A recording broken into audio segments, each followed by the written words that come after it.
Nous avons la grande joie de célébrer aujourd'hui Notre-Dame du Mont-Carmel. Le diocèse de Bala est consacré à Marie sous ce vocable. Et nous y ajoutons Notre-Dame du Mont-Carmel, étoile de la nouvelle évangélisation. Nous voulons construire notre être diocèse autour de cette grâce, de ce don de notre mère reçue au pied de la croix. L'histoire du Mont-Carmel commence avec Élie dans la Bible, le prophète Élie, qui y affronte 450 faux prophètes. Mais Élie est habité d'un zèle, d'une ardeur pour le Seigneur, et la foi brûle son âme en face du peuple qui rejette Dieu. Nous voulons marcher à la suite de ce prophète. Mais le Mont Carmel, c'est aussi cette montagne d'une beauté célébrée dans la Bible à plusieurs reprises. Le Mont Carmel, au XIIe siècle et au XIIIe siècle, a vu des hommes et des femmes qui ont voulu marcher à la suite du prophète Élie et se sont donc mis sous la protection de la Vierge Marie pour être comme cette femme pleine de foi, celle qui reçoit le Fils de Dieu à Bethléem. Alors, nous méditons les vertus de la Vierge Marie pour construire notre spiritualité, notamment Marie, femme de foi, Marie, femme d'espérance et Marie, femme de charité. Marie, femme de foi. À l'Annonciation, nous voyons comment Marie, dans le cheminement dialogal avec l'ange, réussit à nous donner de comprendre ce que c'est que l'acte de croire. L'acte de croire, c'est la confiance en Dieu, c'est l'obéissance à Dieu.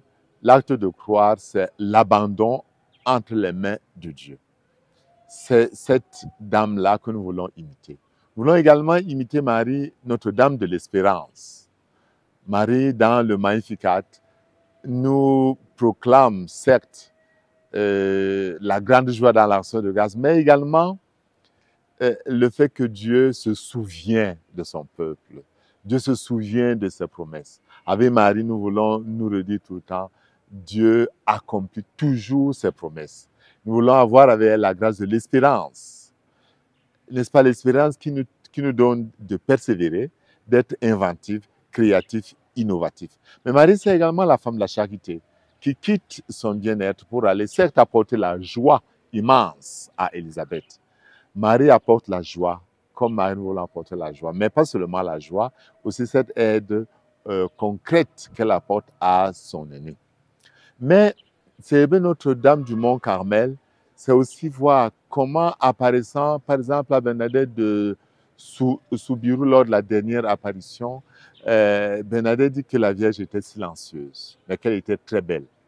Donc à Marie, nous voulons également imiter cette grâce de l'écoute qui conduit à l'obéissance.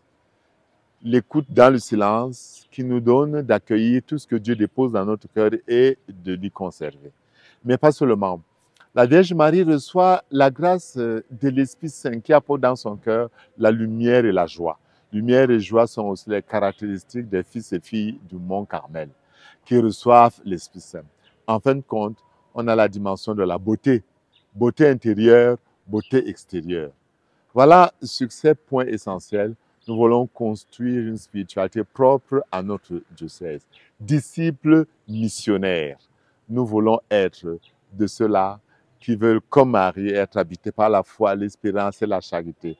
Comme Marie, recevant l'Esprit Saint, nous voulons apprendre dans le silence à écouter notre Dieu, à vivre comme des fils de lumière, à partager la joie et à manifester la beauté de la plus belle fille de Sion.